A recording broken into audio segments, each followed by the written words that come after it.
हे बघा आज आम्ही ना कांदे काढू राहिलो, म्हणजे आज नाही, आम्हाला 2-3 दिवस झाले कांदे काढायला.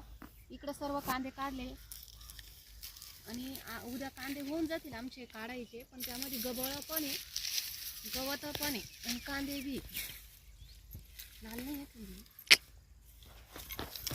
हे बघा असे कांदे निघत आहे आमचं, मस्त आहे ना, कलर छान आहे कांद्यांना.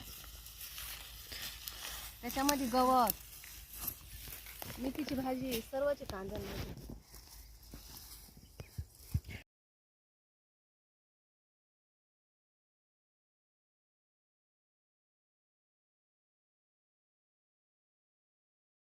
पण हे गवत उपटून आणि कांदे उपटायचे राहते. एवढे कांदे काढले पा मी सकाळपासून, एकटीने काढले.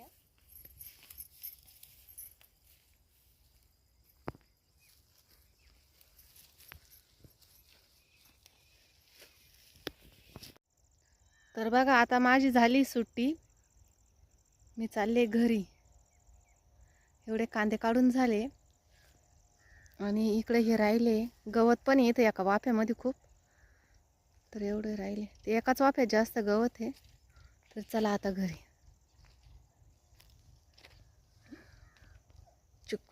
तर बघा घरी आल्यानंतर आहे ना दीदीने पावभाजीची तयारी केली होती. सर्व भाज्या आहे ना कट करून घेतल्या होत्या आणि कुकरमध्ये ना उकडायला टाकत होती. कसं असतं ना, मुलगी जर असली ना ती स्वयंपाकात आईला मदत करू शकते, पण मुलगा करू शकत नाही. तर इथं सर्व भाज्या आहे ना हे कट करून ठेवल्या होत्या. पण आमच्या घरात तसं काही नाही आहे. विराज पण मला मदत करतो. गाजराचा हलवा खायचा असल्यावर असं गाजर कापून द्यावं लागतं, तेव्हा हलवा खायला भेटतो. बरोबर आहे ना?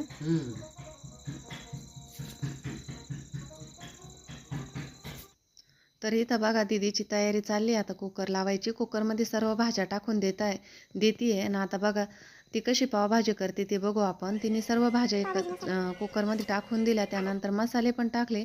पावभाजी मसाला टाकला 1 चमचा आणि 1 चमचा ना लाल तिखट टाकलंय. दोन्ही मिक्स. थोडी तिखट पावभाजी असली ना खायला छान लागते. मीठ टाकलं चवीनुसार आणि आता कुकरच्या शिट्ट्या करून घेणार आहे 3 ते 4 शिट्ट्या करून घेते. तोपर्यंत इकडं कांदा परतायला टाकलाय. त्यामध्ये पण लाल तिखट टाकते 1 चमचा कांदा परतल्यानंतर. आणि इकडं भाज्या पण चांगल्या शिजून गेल्या आहे, मॅश पण करून घेतल्या आहे. थोडीशी हळद टाकली त्यामध्ये आणि आता ही सर्व मसाला कांदा ते तिने टाकलेलं आहे ना, तर ते कुकरमध्ये टाकून देते. सर्व आधी परतून घेतलं आहे. आता फक्त कुकरमध्ये टाकून आणि भाजी ना चांगली शिजून घ्यायची, म्हणजे तडका देऊन घेतला आहे तिने. तर अशा पद्धतीने ना तिला पावभाजी केली आहे. पण तुम्ही सर्व पावभाजी संग आहे ना पाव खात असतील, पण आमच्या तिथं आहे ना तसं नसतं. आम्ही पावभाजी बरोबर आहे ना छोट्या छोट्या अशा पोळ्या करतो आणि तूप लावून आणि त्या पोळ्याचं आम्ही पावभाजी बरोबर खातो. आणि आज आहे ना पावभाजी बरोबर आहे ना गाजराचा हलवा पण करायचा होता, कारण विराजला गाजराचा हलवा खायचा होता ना.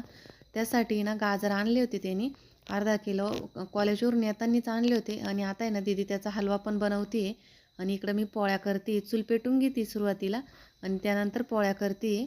मळ्यातून आल्यानंतर आहे ना दोन्ही घरामध्ये बघितलं ना दोन्ही मुलं काम करत होती, तर बरं वाटलं. थोडंच माझं काम आहे ना थोडं हलकं झालं, कारण दररोज दीदी तर राहत नाही इथं, पण विराज असतो ना त्याला पण दुसरे कामं असतात मळ्यामधलेच. पण आज दोघांनी काम आवरून घेतलं ना, त्यामुळे मला पण बरं वाटलं थोडंसं. तेवढंच काम आहे ना माझं हलकं झालं. तर आल्यानंतर लगेच चहा घेतला आणि पोळ्या करायला बसली. तोपर्यंत दीदीची पावभाजी पण झाली होती आणि हलवा पण झाला होता. दोन्ही पण झालं होतं. त्यानंतर मी पण चूल पेटून घेतली, पीठ पण भिजून घेतलं आहे, सर्व बाहेर आणून ठेवलं होतं. पण म्हटलं आधी चूल पेटून घेऊ आणि त्यानंतर पोळ्या करून घेऊ. इथं मी व्हॉइसवर करून सांगते, कारण गावामध्ये टेप चालू आहे ना, आरतीचा आवाज येतो आहे व्हिडिओमध्ये, तर कॉपीराईट येतं ना, त्यामुळं मग मी व्हॉइसवर करून सांगते. इथं विराज गाजर खात होता, थोडंसं गाजर ठेवलं होतं त्यांनी, ते खात होता तो. आणि इथं दोघांची मजाक मस्ती चालू होती, पण आवाज मला म्यूट करावा लागला तो. मस्त चुलीवरती गरम गरम पोळ्या, पावभाजी. पण पावभाजी बरोबर आज आम्ही मस्त तूप लावून छोट्या छोट्या पोळ्या करतोय. खूप छान लागते. असं पण करून बघा तुम्ही कधी, तुम्हाला पण नक्कीच आवडेल. तूप लावून पोळ्या करायच्या, एकदम मस्त भाजायच्या, छान लागतात पावभाजी बरोबर तूप लावून पोळ्या. पाव तर आपण नेहमीच खातो, पण पोळ्या पण कधीतरी खाल्ल्या पाहिजेत पावभाजी बरोबर, भारी लागतात, एकदम मस्त लागतात. आम्हाला तर तेच आवडतं. पाव ऐवजी ना मी पोळ्याच खात असतो. पाव तरी आपल्या शरीरासाठी चांगले नाही राहत. त्याच्यापेक्षा पोळ्या चांगल्या दुखून येतं जास्त झाल्यावर. 2 पावामध्ये पोट पण भरतं, सकाळी लवकर भूक लागते ते वेगळं. आज दीदीनी पावभाजी आणि गाजराचा हलवा बनवलाय तिच्या हाताने मस्त. या तुम्ही सर्व खायला गाजराचा हलवा नवीन पद्धतीनं आणि ही पावभाजी